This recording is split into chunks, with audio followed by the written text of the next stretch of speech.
Média podcast, c'est quelque chose que j'avais déjà dans le sang depuis un moment et donc sur lequel, en tant que responsable communication, digitale chez Noroto, bah, j'ai essayé de pousser régulièrement, à nos instances dirigeantes pour dire: «C'est un média qui est intéressant». Comme voilà, je m'inscris dans tout ce qui a été dit depuis le début. C'est le média, de l'authenticité, je trouve, effectivement qui permet de travailler aussi l'imaginaire avec, peu d'effets.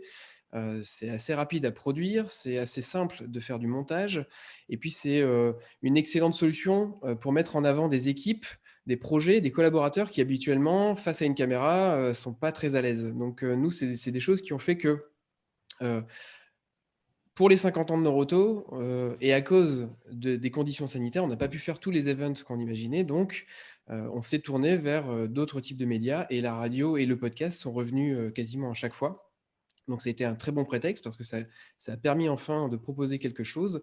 Donc, les 50 ans de Noroto comme prétexte avec, des podcasts, un peu historiques et régionaux pour aller, à la rencontre des équipes et puis lors du deuxième confinement, ben, essayer de se dire: «Est-ce qu'on peut pas réutiliser ce média comme, une solution aussi d'information des collaborateurs de façon hebdomadaire sur un format très court?»